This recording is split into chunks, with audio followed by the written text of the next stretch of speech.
بسم اللہ الرحمن الرحیم۔ 2015 میں مدر ٹریسا دنیا سے تشریف لے گئیں تو ان کی یاد میں ہر سال 5 سپٹمبر کو انٹرنیشنل چیریٹی ڈے منایا جاتا ہے۔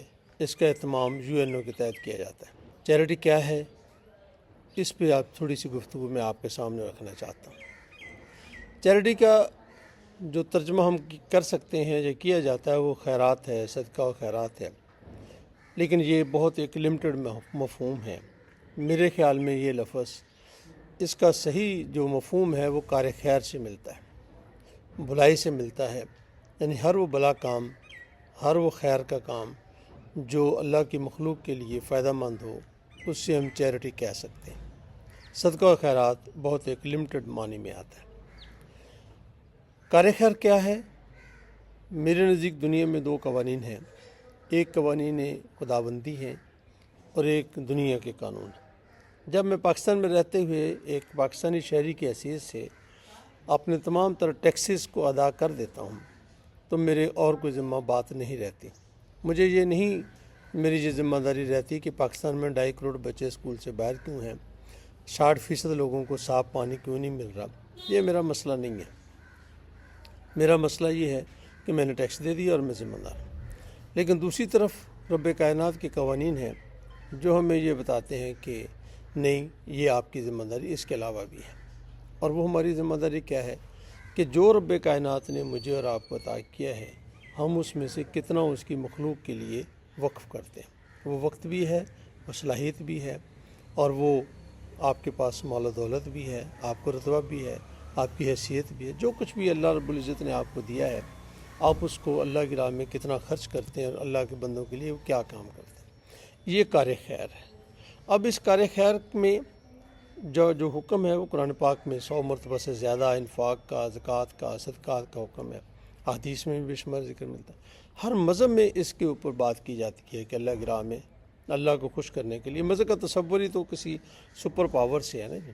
تو جب تک وہ سپر پاور کا تصور نہیں ہوگا، وہ ایک خالق کا تصور نہیں ہوگا، ایک مالک کا تصور نہیں ہوگا، تو کسی مذہب کی بنیاد ہی نہیں رکھی جا سکتی۔ تو وہ اس ہر مذہب کے اندر اس کا کہیں نہ کہیں کسی نہ کسی انداز کے اندر ذکر موجود ہے۔ ہمارے اوپر بھی، ہمارے ہاں بھی اس کا بے شمار ذکر موجود ہے، قرآن و حدیث میں ملتا ہے، بے شمار صحابہ کرام کی باتوں سے ملتا ہے، علماء کرام کی، اولیاء کرام کی باتوں سے ملتا ہے۔ تو یہ ہم پر بھی فرض بنتا ہے۔ تو اب میں جو کار خیر کو تھوڑا سا اگر اور وسیع بات کرنا چاہوں تو وہ یہ ہے کہ ہمیں اپنی زندگی میں صبح شام یہ سوچنا چاہیے کہ میں جو رب کائنات نے مجھے عطا کیا ہے اس میں سے میں کتنا واپس کر رہا ہوں۔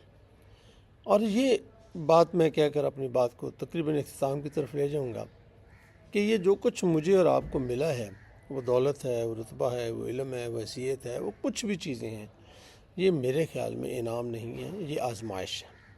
یہ اللہ نے کسی کو دی ہے اور کسی کو نہیں دی۔ یہ اس نے ہمیں اس لیے نہیں دی کہ ہم اس کے مالک بن کر بیٹھ جائیں۔ مالک وہی ہے، ہم اس کے چوکیدار ہیں، ہم اس کے چھوٹے موٹے ذمہ دار ہیں۔ ہمارے پاس یہ امانت ہے۔ تو اگر میں یہ کہوں کہ یہ ملکیت نہیں ہے، یہ امانت ہے، تو زیادہ مناسب بات ہوگی۔ اب امانت جس نے امانت دی ہے وہ ہمیں کہتا ہے کہ یہ امانت امانت داروں کو پہنچا دو۔ جو تمہیں سے پیسے دیے ہیں اس میں سے زکوٰۃ نکالو، صدقہ نکالو اور ضرورت مندوں کو دو، مسکینوں کو دو۔ یہ در حقیقت وہ جو انعام نہیں ہے بلکہ وہ جو ہم پر ذمہ داری ہے، تو یہ ذمہ داری کا احساس کریں گے تو پھر ہم یہ سمجھ سکتے ہیں کہ یہ ملکیت نہیں ہے بلکہ یہ ہمارے پاس امانت ہے، اور اسی امانت کو ہمیں ضرورت مندوں تک پہنچانا ہے اور ہر طرح سے پہنچانا ہے۔ اس پر تفصیلی بات الگ سے ہو سکتی ہے کہ یہ انفرادی فعل بھی ہے اور اجتماعی بھی ہے۔ انفرادی یہ ہے کہ جو بھی ہم کرنا چاہیں کر سکتے ہیں اللہ کی راہ کے لیے، لیکن جو اجتماعی ہے وہ جیسے زکوٰۃ ہے، وہ ایک اجتماعی کلیکشن کا نظام بھی ہے، اس کا طریقہ کار بھی موجود ہے۔ تو جہاں پہ اجتماعی ہمارے پاس ہمیں حکم دیا گیا ہے تو وہیں پر ہمارے لیے انفرادی طور پر بھی حکم ہے کہ ہم کیا کرتے ہیں۔ یہ تو آپ کے علم میں ہے، مجھے بھی معلوم ہے کہ رب کائنات کے حضور جب بھی پیش ہونا ہے تو انفرادی طور پر ہی جواب دہی ہوگی، اجتماعی طور پر نہیں۔ لیکن خیر کے کام ہم اجتماعی طور پر بھی کر سکتے ہیں اور کرنے چاہیے، وہ زیادہ بہتر ہوتے ہیں، اور انفرادی طور پر بھی کرنے چاہیے۔ اللہ رب العزت نے جو کچھ ہمیں عطا کیا ہے، اللہ کرے وہ ہم اسے امانت سمجھ کر ان لوگوں تک پہنچائیں جن کے لیے یہ ہمیں دیا گیا ہے، اور ہم دیں گے تو اللہ تعالیٰ اور دیتا رہے گا۔ وہ یہ کنواں ہے جہاں جتنا پانی نکالیں گے اتنا اور جائے گا، آتا جائے گا۔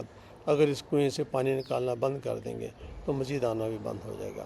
یہ میرا اپنا خیال ہے اور میری اپنی سوچ ہے۔ اللہ کریم ہمیں اس پہ زیادہ سے زیادہ اللہ کے بندوں کی خدمت کرنے کی توفیق عطا فرمائے۔ یہ میرا ذاتی پیج ہے تعاون ترقی۔ آپ کو بات ہماری پسند آئے تو اسے لائک بھی کریں اور آگے پہنچانے میں ہماری مدد بھی کریں۔ بے حد شکریہ۔